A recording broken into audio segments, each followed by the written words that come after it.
warahmatullahi wabarakatuh. Selamat sore pemirsa TVRI Jambi dimanapun Anda berada. Sore ini kembali bersama saya Doni Yusra dalam program Untuk Jambi. Masih dalam rangka menghadapi permasalahan global kita hari ini COVID-19 yang dampaknya kemana-mana. Salah satu dampaknya adalah terhadap pelaku usaha sendiri hari ini, di mana tidak sedikit dari pekerjaan yang dirumahkan dan tidak sedikit juga yang mengalami terjadi pemutusan hubungan kerja. Di samping itu juga dampak terhadap usaha-usaha kecil masyarakat juga, mulai dari skala kecil hingga besar, mendapatkan dampak dari COVID-19 ini. Dan untuk membahas hal tersebut telah hadir dua narasumber yang nanti akan berdialog dan berdiskusi bersama kita. Yang pertama telah hadir Bapak Dr. Arsyad SHMH, pakar hukum ketenagakerjaan dari Fakultas Hukum Universitas Jambi. Selamat sore Pak. Selamat sore, Assalamualaikum. Gimana kabarnya Pak? Alhamdulillah baik. Di tengah Ramadan gitu ya Pak ya, COVID-19. Yeah. Baik. Pemirsa juga telah hadir bersama kita salah satu pelaku usaha UMKM sendiri, Mbak Dede. Assalamualaikum, selamat sore Mbak Dede. Waalaikumsalam. Gimana kabarnya Mbak? Alhamdulillah baik. Kalau nggak salah tahun lalu juga ya, mendekati Iya. Lebaran gini juga ya dialog kita ya. Iya. Baik. Pemirsa, selama 60 menit ke depan kita akan berdialog dan berdiskusi bersama dua narasumber kita sehubungan dengan dampak COVID-19 ini terhadap sektor ketenaga kerjaan dan juga sektor usaha kecil masyarakat. Baik, sebelum ke Mbak Dede saya mau ke Pak Arsyad nih. Pak Arsyad, ya masalah ini global ya, bukan hanya dihadapi Jambi, Indonesia dan bahkan dunia menghadapi masalah ini gitu. Tidak sedikit dampaknya juga kemana-mana, seperti di prolog tadi sampaikan bahwa dampaknya kemana-mana, termasuk salah satunya adalah terhadap dunia usaha sendiri. Nah, kalau dari data yang kita dapat dari media itu kan setidaknya ada angka 1,6 juta ya pekerja di Indonesia ini yang dirumahkan, istilahnya kalau dalam bahasa media dirumahkan, dan juga ya tidak sedikit juga di PHK gitu. Nah, kalau melihat kondisi ini, tanggapan Anda sendiri Pak Arsyad ya, seperti apa? Ya, memang pandemi COVID-19 ini, ya, kan tadi sudah katakan mengglobal ini, khususnya kita di Indonesia, sama seperti di negara lain juga, telah berdampak kemana-mana ya. Salah satu aspek ekonomi ya. Kalau di dunia usaha jelas ini mengganggu kelangsungan usaha, ya. Bahkan bukan kelangsungan, bahkan mengancam sampai stuck.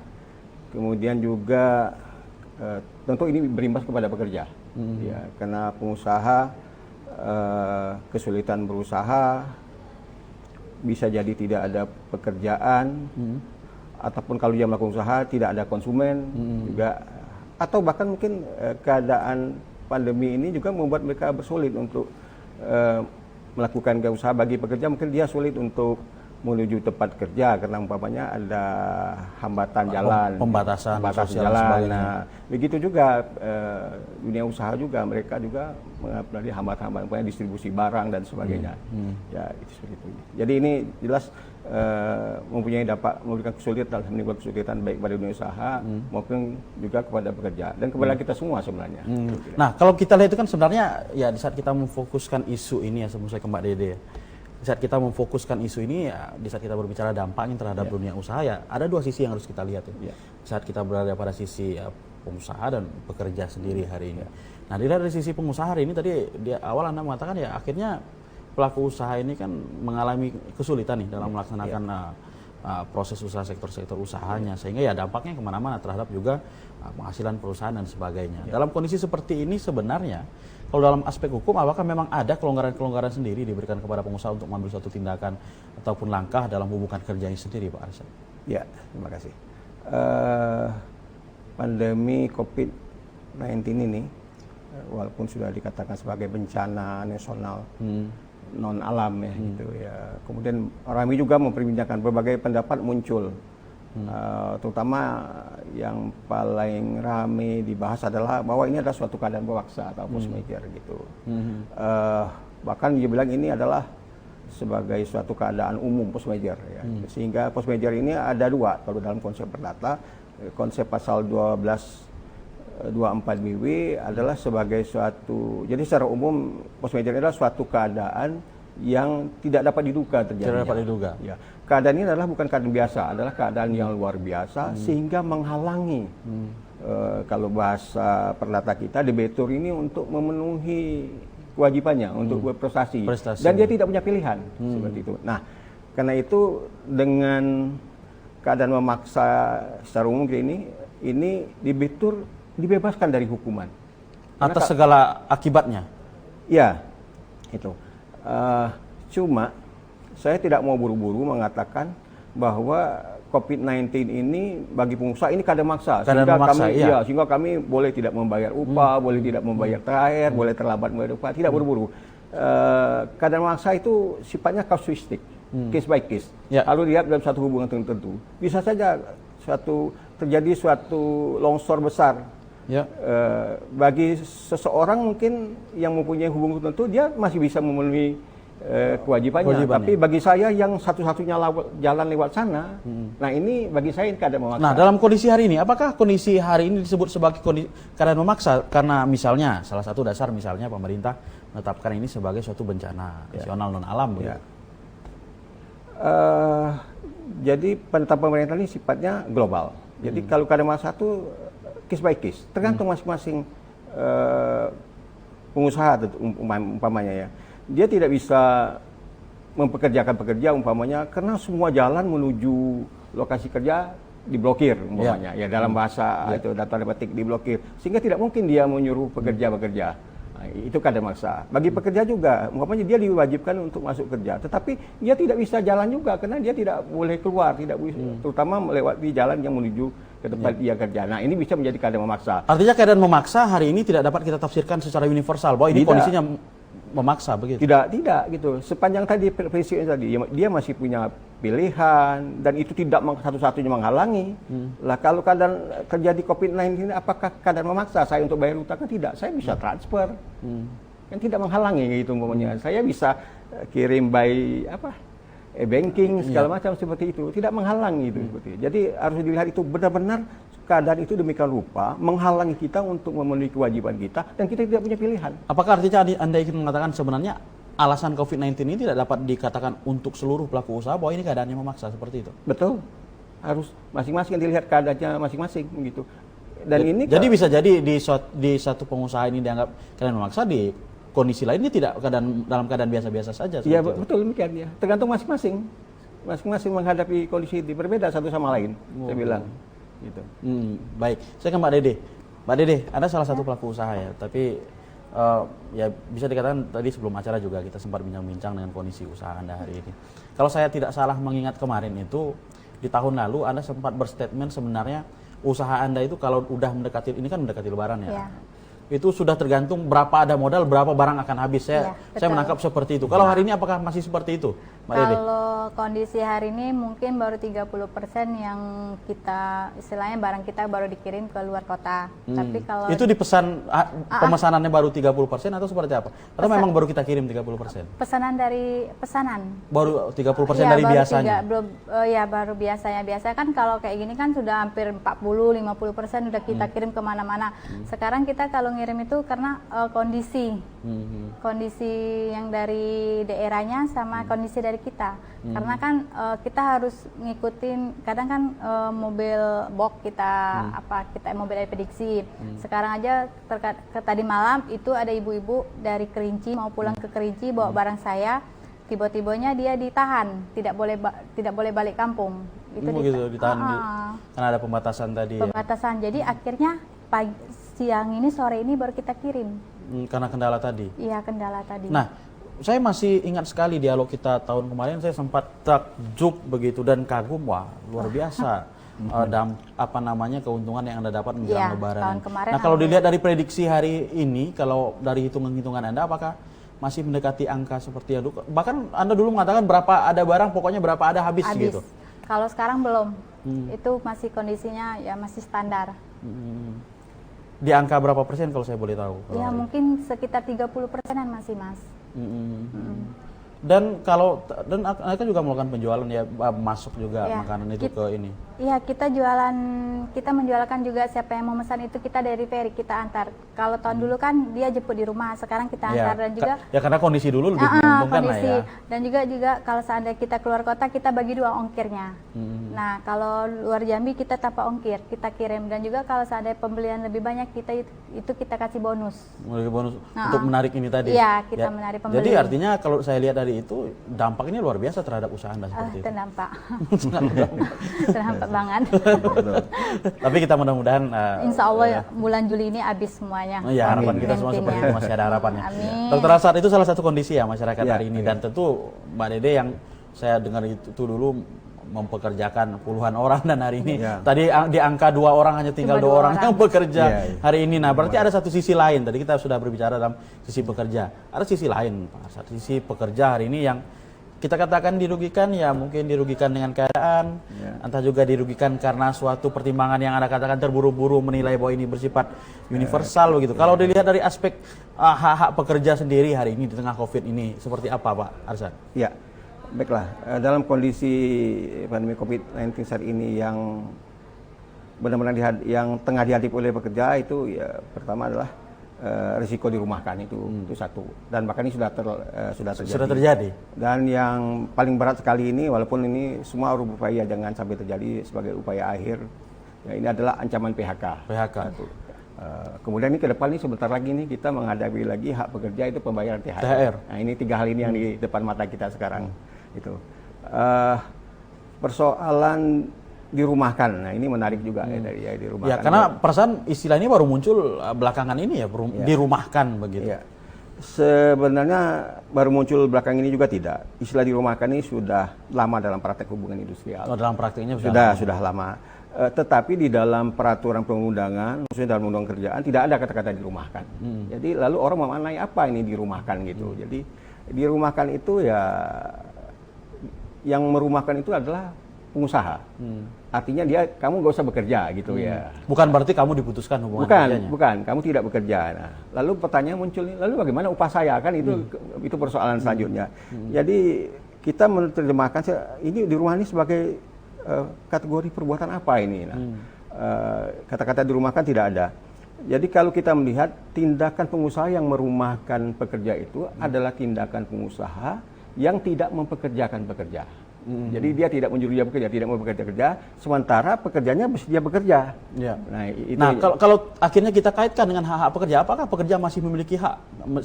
Ini kan hubungan kerja masih ada. Ya, masih berlangsung, masih berlangsung. Ya.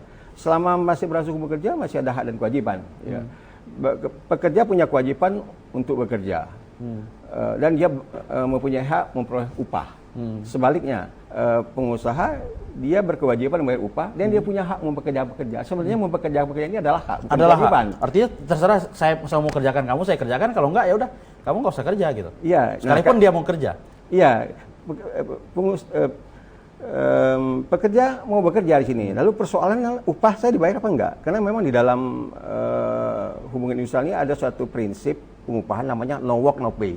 Nah, ini prinsip yang umum sekali. Iya, kalau nggak ada bayaran, nggak ada upah gitu. Nah, prinsip ini memang dia anut dalam undang-undang keterkerjaan, tetapi ada pengecualiannya. Banyak sekali pengecualiannya. Salah satu pengecualian itulah yang diatur di dalam pasal 93 ayat 2 huruf F Undang-Undang 13 tahun 2003 tentang keterkerjaan. Di situ disebutkan pertama ayat di atas menyatakan ada prinsip no work no pay. Pekerja tidak dibayar upahnya kalau tidak bekerja gitu. Yeah. Tetapi ini dikecualikan. Dikecualikan apa yang dikatakan oleh pasal 3 yang saya sebutkan tadi, apabila pengusaha yang tidak mempekerjakan pekerja, sebenarnya pekerja ingin bersedia bekerja. Nah, inilah contoh ini yang saya katakan contoh yang dirumahkan ini tadi. Yeah. Ya. Kita terlepas dari alasan apa nanti nanti persoalan. Okay. Artinya sebagai pengecualian, artinya walaupun realnya pekerja tidak bekerja, tapi bukan kehendak dia, tapi kehendak pengusaha, dia tetap berhak mendapat upah, tetap berupah. Jadi sebenarnya persoalan dirumahkan ini bukan persoalan baru ya sebenarnya. Tahun 98 itu sudah ada suatu surat edaran menteri tentang upah bekerja yang dirumahkan. Surat edaran nomor 5 tahun 98. Bayangkan itu sudah lama sekali ya. Cuma memang 22 tahun yang lalu. Iya, isunya tuh muncul ya pada saat-saat seperti ini, Rami kata-kata dirumahkan seperti itu. Ini sejalan yang saya sampaikan. Dan surat edaran itu juga mengatakan pekerja tetap membayar, pengusaha tetap membayar upah. Nah, cuma kita melihat juga apa sih latar belakang kondisi pengusaha sampai dia tidak mau menggunakan haknya, orang mau bekerjakan kita loh, gitu. Sampai seperti ini. Nah, kalau sekarang ini kan kembali pasti keadaan COVID gitu. Di dalam semua beralasan itu hari ini. Itu ya, tetapi kita tidak boleh buru-buru mengatakan wah ini keadaan memaksa, sehingga saya boleh tidak mempekerjakan, tidak membayar upah. Tidak, tergantung kasuistik tadi saya katakan. Jadi pada prinsipnya buruh mendapat upah.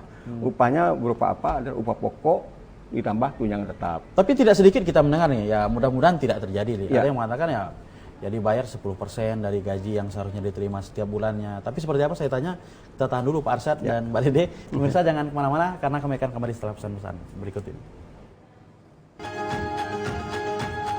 Ada ketentuan itu?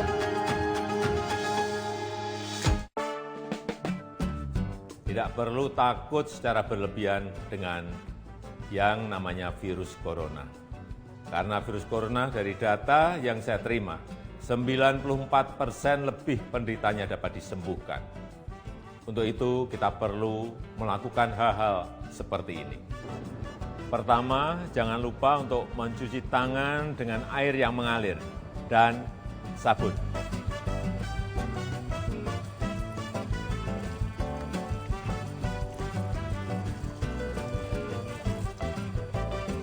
Selain mencuci tangan dengan benar, ada beberapa hal lagi yang bisa kita lakukan. Hindari menyentuh mata, hidung, dan mulut. Karena telapak tangan tentu akan menyentuh berbagai macam benda dan rentan terkena virus. Kalau telapak tangan kita sudah terkena virus, maka virus tersebut akan mudah masuk ke dalam tubuh kita melalui mata, hidung, dan mulut. Jadi ingat, hindari menyentuh mata, hidung, dan mulut. Jaga jarak dengan siapapun yang batuk atau bersin, karena virus corona dapat menyebar melalui tetesan cairan yang keluar saat batuk atau bersin. Berikan masker pada yang sakit agar tidak menular kepada yang lain.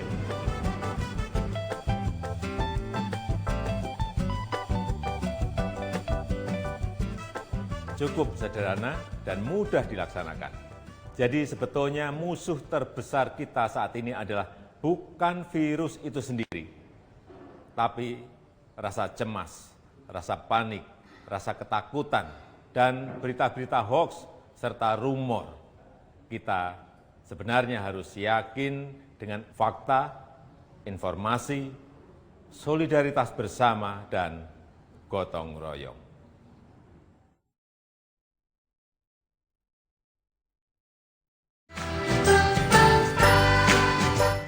Kementerian Pendidikan dan Kebudayaan terus mendukung pembelajaran jarak jauh dan memajukan budaya Indonesia di masa pandemi corona. Saksikan program Belajar dari Rumah setiap Senin sampai Minggu untuk semua jenjang pendidikan, guru, dan orang tua hanya di TVRI. Marilah kita bersama-sama belajar dari rumah.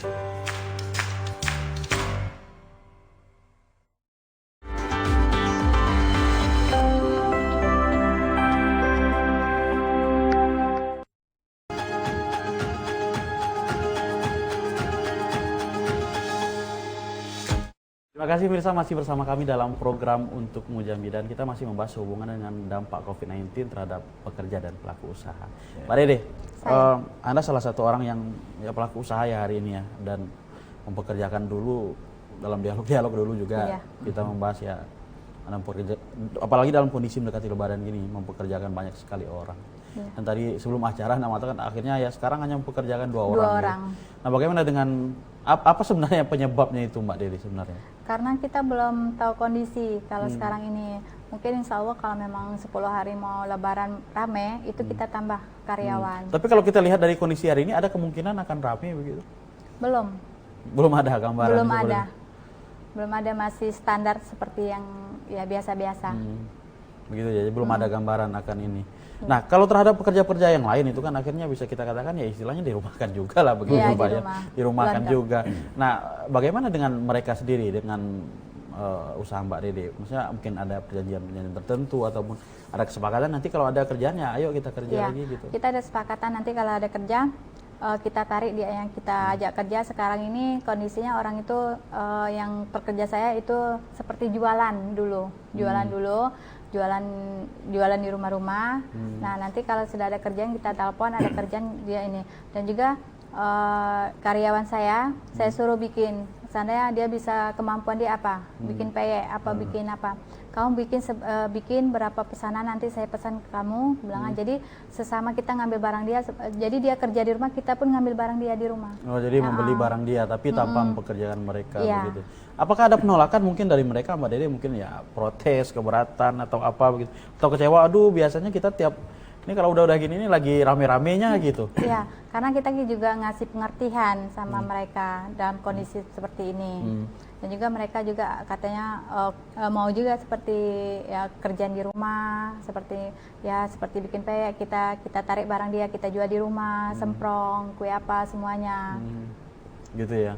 Nah, kalau tadi Anda mengatakan ya akhirnya ya mereka bisa kita katakan dirumahkan dan kemudian mereka ditawarkan begitu gitu dan akhirnya tidak ada keberatan di sana sini begitu. Nah, sebenarnya apa sih yang menjadi dasar akhirnya apa memang kesanggupan bayar pekerja itu yang jadi masalah hari ini Mbak Riri?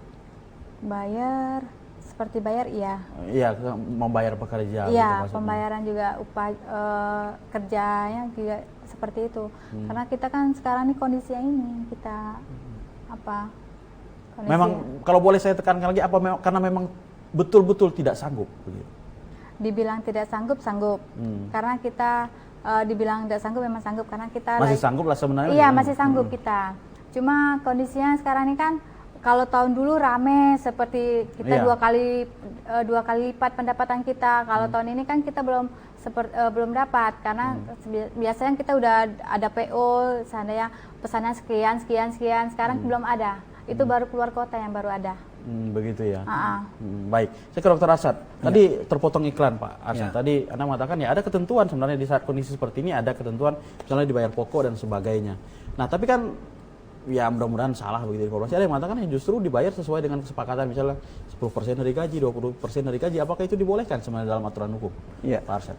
Kalau tadi saya bicara dalam tataran normatif ya. Betul aja. Hak itu sudah dijamin oleh undang-undang. Ya, kalau dia dirumahkan, dia tetap berhak mendapat upah penuh. Upahnya itu adalah komponen upah pokok dan tunjangan tetap. Itu prinsipnya. Tetapi ini bagaimana kalau pengusaha rasanya nggak mampu kalau bayar penuh gitu. Nah, kalau ini dia bisa berunding, Pak. Kuncinya berunding. Karena ini kan hubungan perdata, Pak. Bisa berunding apakah saya bayar upah pokok saja apa 75% ya. Jadi sama-sama dengan itikat baik mereka berunding ya, ada understanding, ada pengertian dari pekerja, pengusaha juga itikat baik itu. Jangan pula memanfaatkan soal situasi ini ya, pada dasarnya mungkin dia mampu, bagaimanapun juga ini pekerja ini kan bagian dari dalam tanda petik bagian dari keluarga besar dia lah ya dalam yang membantu dia melakukan kegiatan usaha. Nah, bila terjadi seperti ini memang jalan yang terbaik adalah melakukan perundingan. Perundingan ya dengan itikat baik, dengan kesadaran penuh, dengan rasa toleransi satu sama lain, boleh saja dijanjikan umpamanya ya udahlah kita bayar 75% atau mungkin paling baik 50% kan gitu. Atau misalnya saya pangkas lagi di bawah dari itu begitu. Tapi sepakat nih. Sebenarnya boleh-boleh saja karena ini kan kesepakatan. Kalau ada terjadi perselisihan di dalam perdata itu kan kuncinya adalah kesepakatan. Ini sebagai satu dading kompromis dan ini mengikat sebenarnya. Sah-sah saja sebenarnya. Sekalipun itu bertentangan dengan ketentuan. Iya. Bertentangan tetapi setelah ada persoalan.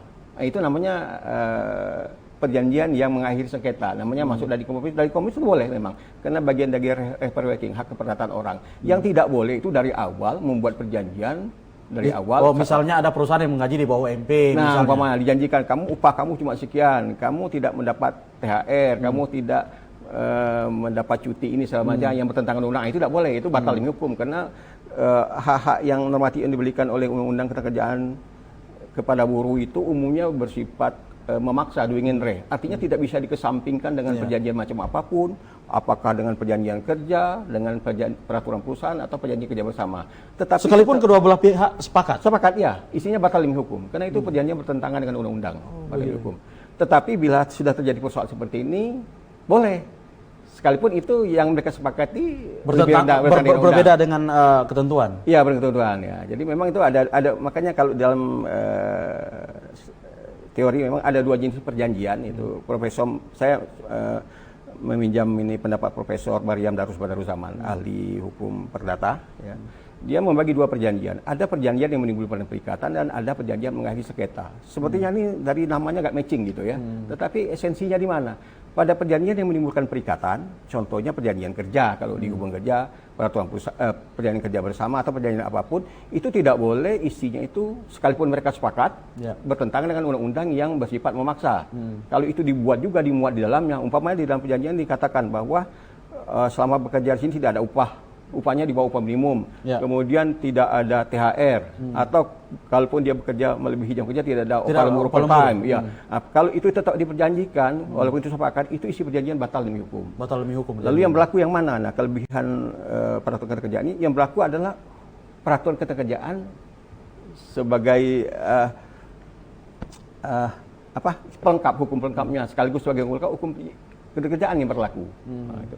Tetapi bila sudah terjadi perselisihan, ketidaksanggupan segala macam, nah mereka boleh bersepakat. Boleh bersepakat. Ya. Yang tidak boleh itu dari awal. Dari awal tidak Nah, ada boleh. juga pertanyaan Pak Arsyad. Akhirnya di tengah masalah seperti ini kan, akhirnya persoalan-persoalan ketenagakerjaan ini kan muncul. Ya. Nah, salah satunya adalah orang yang bekerja secara terus-menerus, Ya. dibayar upah, Ya. mereka bekerja secara terus-menerus, dibayarkan upah, tapi ternyata misalnya sudah berjalan 5 tahun, 6 tahun, bekerja terus-menerus setiap hari pakai daftar kehadiran, Ya. dapatkan pembayaran setiap bulan, entah upah namanya, entah honorarium, entah gaji apa sebagainya, tapi ternyata mereka tidak punya perjanjian kerja secara tertulis. Itu bagaimana Pak Arsyad? Oh tidak, perjanjian kerja itu pada prinsipnya adalah perjanjian konsensual. Perjanjian konsensual itu artinya perjanjiannya itu lahir mengikat. Artinya harus tertulis? Memang secara umum itu perjanjian kerja itu boleh mengikat, tidak perlu harus tertulis. Undang-undang menyatakan demikian. Kecuali untuk perjanjian kerja tertentu, ya. Jadi spesifik ya, harus dibuat secara tertulis. Oh, ada yang harus tertulis? Harus tertulis. Tapi kalau tidak, ya maka perjanjian kerja tetap lahir. Sama seperti kita jual beli, kita belanja di pasar, itu kan juga kita melakukan perjanjian jual beli. Enggak pernah ada tertulis. Kadang-kadang kita, maaf ini kita beli mobil saja mungkin sampai harganya ratusan juta, enggak ada. Yang ada cuma bukti pembayaran, kwitansi. Enggak ada perjanjian, enggak ada akta perjanjian jual beli, enggak ada. Karena memang dikategorikan perjanjian konsensual namanya. Perjanjian itu lahir cukup dengan kata sepakat, tidak harus diformulasikan di dalam satu akta. Kecuali memang ada perjanjian-perjanjian tertentu dengan suatu akta. Bahkan kadang-kadang aktanya harus dengan akta otentik umumnya. Ya, kalau Bung Doni kita belum mau bikin PT, itu kan kita mengadakan perjanjian bikin PT. Nah, itu undang-undang mengharuskan tertulis. Bahkan tertulisnya dengan akta notaris. Nah, lagi. jika perjanjian yang tanpa tertulis tadi, Ya. kemudian Anda mengatakan karena ini perjanjiannya seperti itu, apakah hak-hak ini juga harus dipenuhi, Pak Arsyad? Apakah perjanjian mereka secara tertulis tidak tertulis ini tidak mempengaruhi. Tidak mempengaruhi. Sepanjang mereka mempunyai hubungan kerja, adalah hak dan kewajiban. Artinya ini dianggap tetap memiliki hubungan kerja? Iya, tetap ada hak dan kewajiban. Kewajiban pengusaha tentunya, hak dan kewajiban ini ada yang namanya kaedah ya, yang mengikat hak dan kewajiban ini ada namanya disebut dengan kaedah heteronom. Jadi mereka tidak menjanjikan tapi undang-undang yang menyiapkan gitu. Kita tidak pernah ada bikin perjanjian ada THR, nggak pernah kalau saya nanti perempuan melahirkan dapat cuti 3 bulan. Atau tapi karena undang-undang sudah memberikan itu. Ya hak kita sudah dijamin undang-undang dan ini dengan ketentuan undang-undang maksa gitu. Kemudian ada juga kaedah otonom, memang dibuat oleh para pihak. Nah inilah kalau dalam hukum kerja yang disebut dengan perjanjian kerja, peraturan perusahaan, PKB. Jadi mereka lah yang menimbul hak dan kewajiban itu, mereka otonomi mereka yang membuat gitu. Tetapi isinya tetap rambu-rambunya tidak boleh lalu berdasarkan undang-undang. kapan suatu kriteria, suatu pekerjaan ya, suatu hubungan kerja dia tidak dilakukan secara tertulis, tapi dianggap suatu hubungan kerja, apakah ada batasan-batasannya, Pak Arsyad? Tidak ada batasan. Tidak ada batasannya. Kecuali memang perjanjian kerja tertentu. Ini macam-macam jenis sekali. Saya contohkan, kalau kita kerja kontrak, ini bahasa awam ya. Kalau kita dalam dunia hubungan Islam menyebutnya ini perjanjian kerja waktu tertentu. Perjanjian kerja waktu tertentu ini mengharuskan harus dibuat secara tertulis. Undang-undang mengharuskan. Lalu bagaimana kalau dibuat tidak secara tulis? Apakah hubungan kerja tidak lahir? Hubungan kerja lahir. Hubungan kerja tetap lahir. Tetapi akibat hukumnya beralih dari perjanjian kerja waktu tertentu menjadi perjanjian kerja waktu tidak tertentu. Jadi tidak tertentu. Menjadi pekerja tetap dia seperti itu. Nah, itu contoh. Gitu ya? Contoh. Ini contoh sahih. Tapi yang lain-lain juga punya sanksi yang berbeda-beda juga gitu. Seperti itu. Karena tidak sedikit juga sekarang pekerja menghadapi masalah tersebut, Pak Arsyad. Baik. Apalagi di sektor informal, tidak ada bikin perjanjiannya gitu. Sepakat saja. Sepakat saja. Ya, kamu bekerja, ayo. Iya, gitu berarti sepakat kamu mau kerjanya apa, upahnya berapa, silakan ya. Sepanjang kita sepakat. Gitu timbulah dengan kewajiban seperti itu. Maka terjadilah hubungan kerja. Jadi. Baik, kita tahan dulu Pak Arsyad dan Mbak Deli. Pemirsa jangan kemana-mana karena kami akan kembali setelah pesan-pesan berikut ini.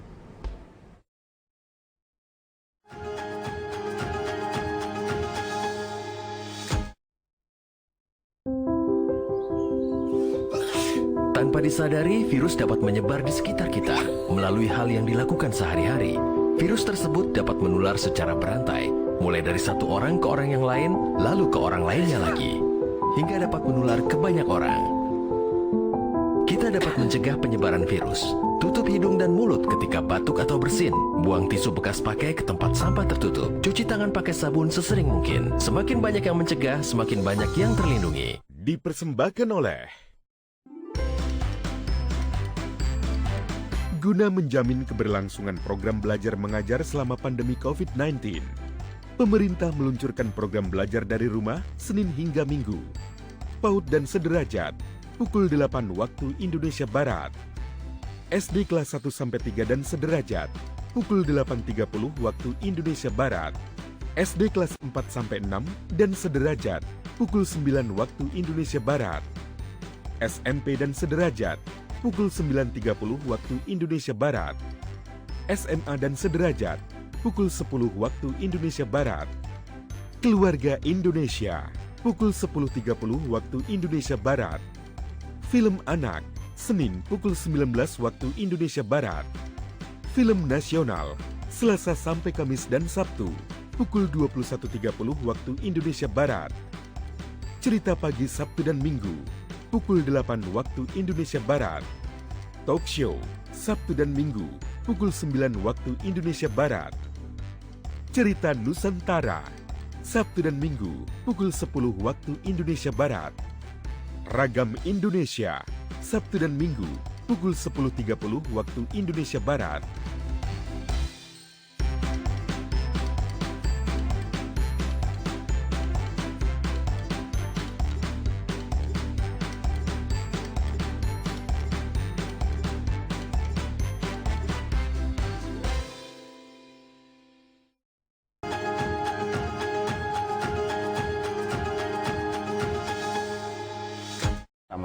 Dan itu eksekutorial. Terima kasih pemirsa, masih bersama kami dalam program untuk Mujambi, dan pada sesi ketiga seperti biasa kami mengundang partisipasi Anda untuk berdialog dan berdiskusi bersama kami melalui line telepon 66385, dan bagi Anda yang berada di luar kota Jambi dapat menggunakan kode area 0741663385. Sebelum saya lanjutkan ke Pak Arsad, kita bicara Omnibus Law nanti Pak. Ya, oke. Saya mau ke Mbak Dede nih. Mbak Dede. Saya. Oh, ya sebagai pelaku usaha ya hari ini kan tidak, beberapa waktu lalu TVRI juga mengundang OJK ya, dimana OJK juga ternyata mengeluarkan surat keputusan OJK sendiri, peraturan OJK ya, peraturan OJK nomor berapa saya lupa. Peraturan OJK itu yang mengatur ternyata diberikan keringanan Pak, keringanan kredit dan sebagainya. Anda sendiri apakah mendapatkan hal itu Mbak Dede? Kalau saya sih dari perumahan yang tidak. Tidak ya, alasannya? Alasannya padahal Anda termasuk usaha yang berdampak mestinya, Mbak Dede? Soalnya kan berapa minggu yang kemarin saya pergi ke suatu bank itu, dan itu saya bilang saya tidak bisa bayar. Karena dampak ini? Iya, karena dapat COVID. Itu kata dia, maaf, tidak bisa Mbak, katanya kalau bulan ini tidak bisa karena udah penuh, sudah 500 orang katanya kan. Kalau bisa bulan depan itu, kalau bulan depan untuk bulan depannya lagi, gitu. Nah jadi ya udah tetap saya bayarlah gitu, walaupun bayarnya nyicil. Kalau bank yang lain alhamdulillah terbayar semuanya. Masih bisa bayar. Nah kalau terhadap usaha sendiri, apakah Anda juga bukan mengandalkan lah, artinya memanfaatkan fasilitas kredit juga untuk usaha? Kalau kredit mungkin belum dulu, karena untuk kita mau yang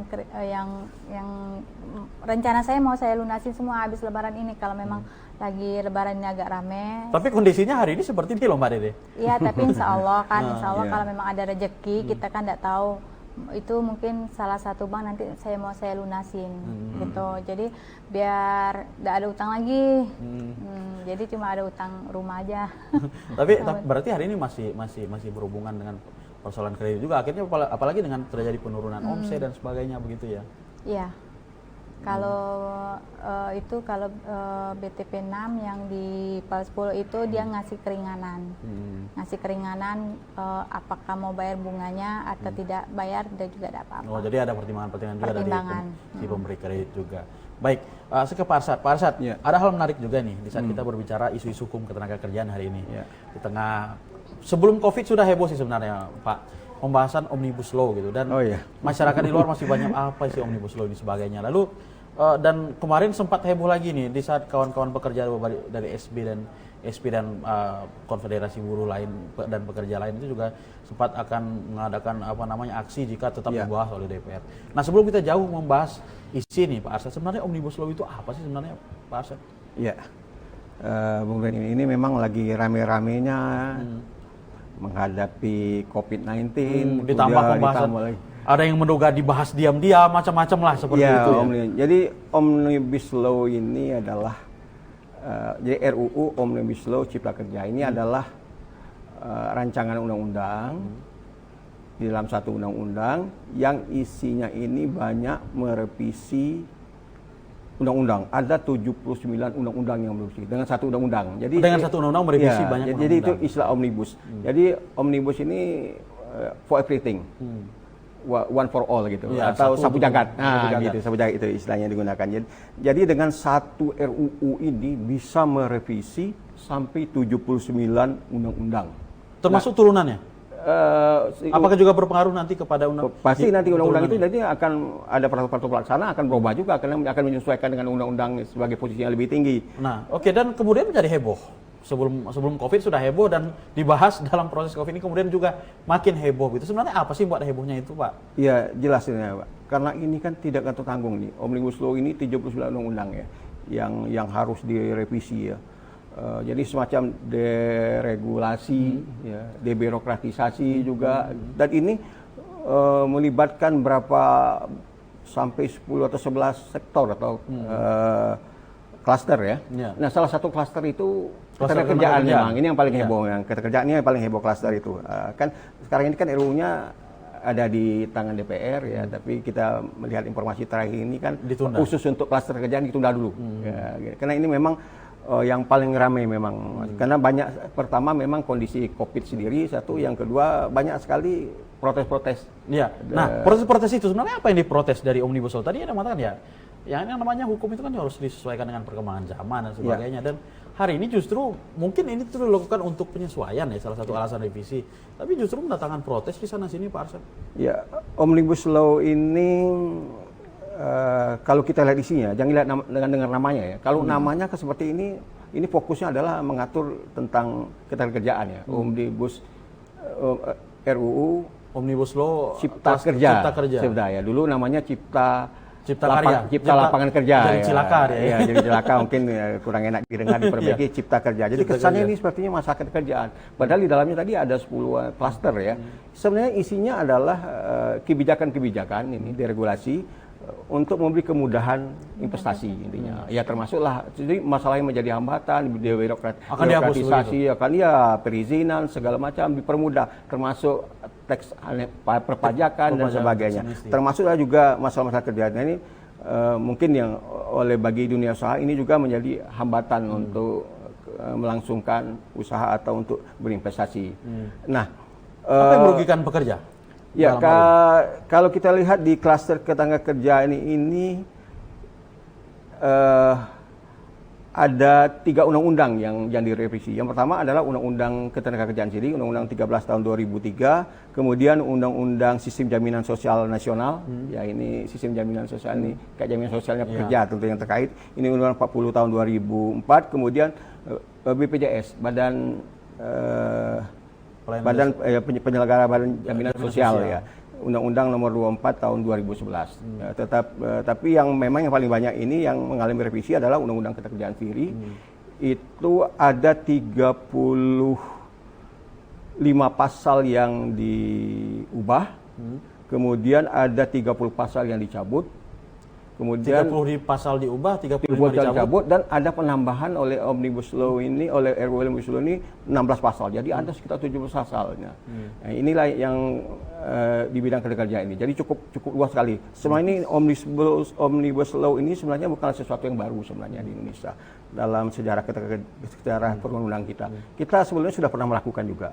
Dulu pada waktu kita mengeluarkan undang pokok agraria banyak sekali mencabut berbagai peraturan, termasuk dia tersentral kepada sentral ya. Nah, kemudian undang-undang perkawinan juga Undang 174 juga banyak mencabut peraturan-peraturan zaman Belanda dan sebagainya.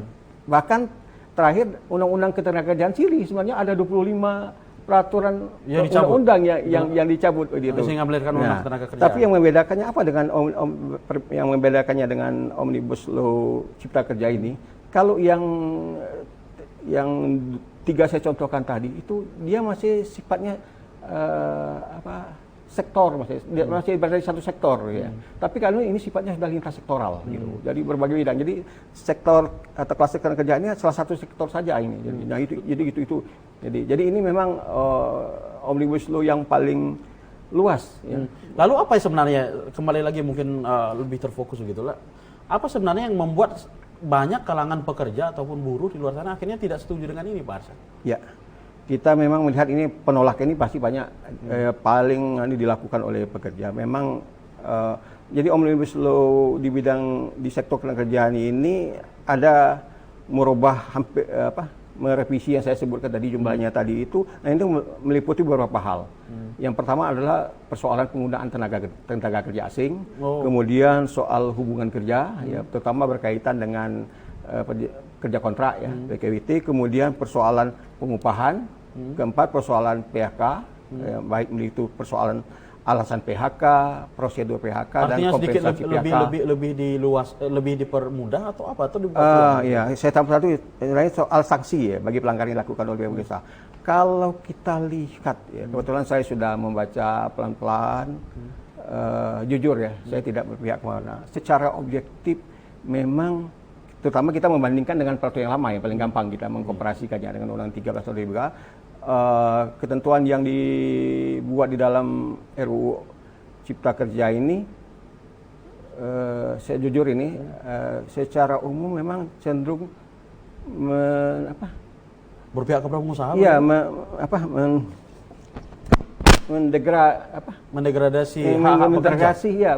mendegradasi perlindungan dan hak pekerja.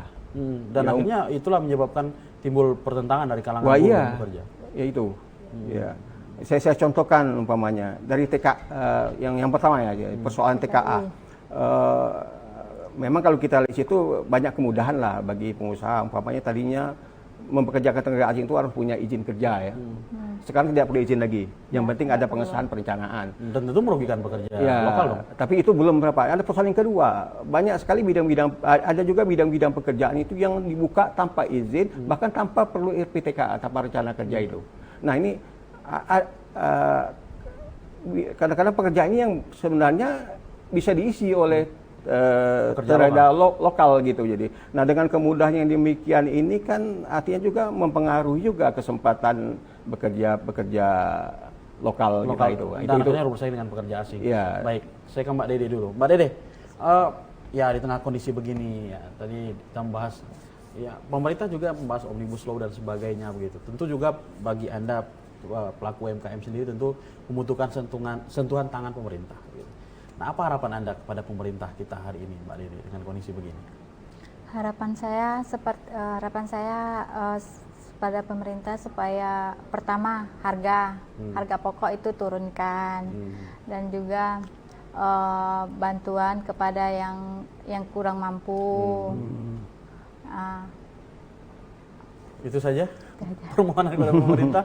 Nah, kalau tadi Anda mengatakan bantuan dan apakah dalam mungkin di lingkungan Anda sendiri melihat itu terhadap pekerja-pekerja Anda yang akhirnya juga menjadi dampak ya hari ini mereka dirumahkan, apakah mereka mendapat bantuan mungkin dari pemerintah seperti itu?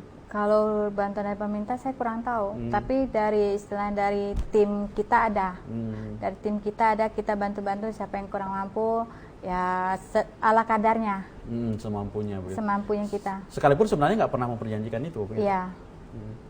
Baik, nah Pak, kita itu dampak ya yang dirasakan. Dan akhirnya memang kembali kepada kearifan kedua belah pihak ya, termasuk pekerja dan sebagainya. Nah, mungkin kita juga kembali ke Omnibus Law tadi, Pak.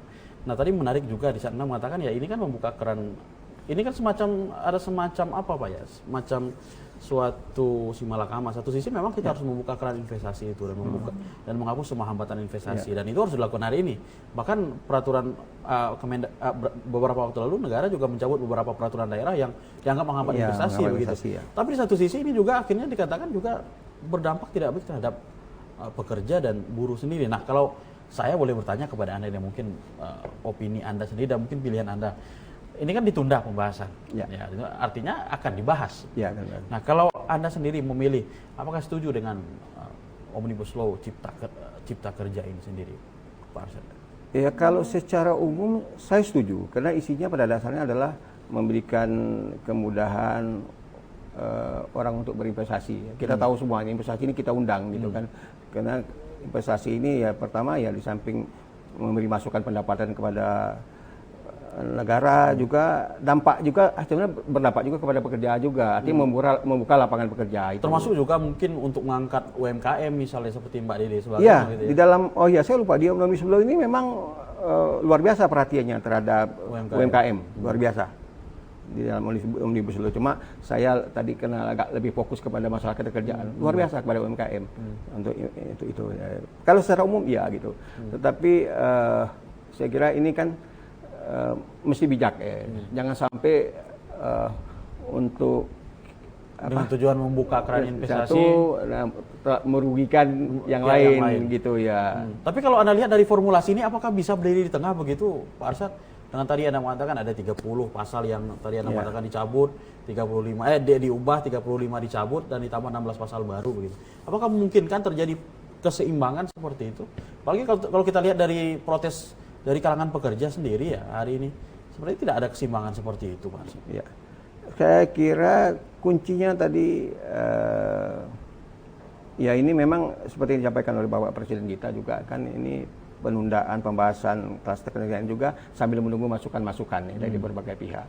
Ya. Saya kira gitu ya. Kalau kita lihat isinya mungkin isinya cukup banyak, sudah menampung aspirasi masukan dari pihak pengusaha kalau saya lihat. Nah mungkin perlu juga kita mendengar masukan-masukan dari pegawai supaya ada keseimbangan. Supaya ada keseimbangan. Keseimbangannya itu saya lihat. Jangan tengah yang terakhir. Kita tahan dulu Pak Arsyad dan Pak Dede. Pemirsa jangan kemana-mana karena Untuk Mujambi akan kembali setelah pesan-pesan berikut ini.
Dipersembahkan oleh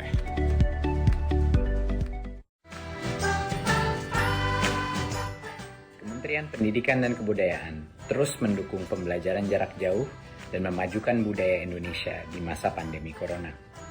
Saksikan program Belajar dari Rumah setiap Senin sampai Minggu untuk semua jenjang pendidikan, guru, dan orang tua hanya di TVRI. Marilah kita bersama-sama belajar dari rumah.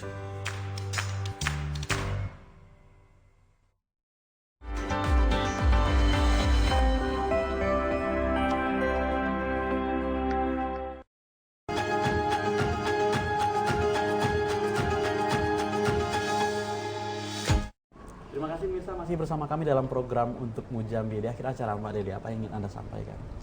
Kami ingin sampaikan kepada buatnya tim kita supaya Asmami kita membantu tim-tim membantu sembako untuk orang yang tidak mampu, dan juga buat seluruh Indonesia ada yang mampu apa-apa ayolah kita sumbangin apa yang kita punya untuk yang kurang mampu juga. Untuk semua, untuk semua ya. Bantu untuk bencana kita ini. Baik, Pak Arsyad, apa yang ingin Anda sampaikan di akhir acara, Pak Arsyad? Iya, khususnya di masalah kerjaan ya. Jadi memang satu sisi pekerja menuntut upah, pengusaha juga mungkin di tengah kesulitan ya, akibat risiko ekonomi yang timbul dari COVID-19 ini. Apalagi sebentar lagi kita akan dihadapi lagi ini ada hak normatif pekerja yang harus diberikan. THR ini harus diberikan paling lambat 7 hari menjelang Lebaran itu sebesar 1 bulan upah, ya, atau kalau untuk masa kerja 1 tahun. Kalau dia masa kerjanya kurang dari 1 tahun tapi sudah punya masa kerja 1 bulan, ini diberikan secara proporsional. Dan upah yang diberikan itu adalah terdiri upah pokok dan tunjangan tetap. Nah ini juga akan menjadi persoalan juga. Sama lagi dengan soal pembayaran upah tadi, kemudian THR juga di tengah kesulitan. Kuncinya adalah menghadapi persoalan perbedaan pendapat atau perselisihan antara pihak pengusaha dan pekerja ini, mahkota penyelesaian adalah mereka bermusyawarah untuk mencapai kesepakatan. Itu intinya sebenarnya itu ya. Baik, terima dengan kasih. itikat baik semua pihak. Gitu. Baik, terima kasih atas kehadirannya Ya, Dr. terima Rasha dan Mbak Dede dalam acara kita pada hari ini. sama-sama. Pemirsa, demikian tadi dialog singkat kami dengan dua narasumber kita dengan sehubungan dengan kondisi ketenagakerjaan dan usaha pada hari ini. Pada intinya adalah memang butuh kearifan semua pihak hari ini di tengah menghadapi masalah ini. Kita kami sebagai masalah bersama yang harus kita selesaikan bersama, dan seperti kata Pak Arsyad, sebenarnya mahkota penyelesaian sengketa adalah perdamaian dan kesepakatan kedua belah pihak. Saya Doni Yusra undur diri, kita jumpa lagi dalam Untuk Mujambi minggu depan. Assalamualaikum warahmatullahi wabarakatuh. Waalaikumsalam warahmatullahi wabarakatuh.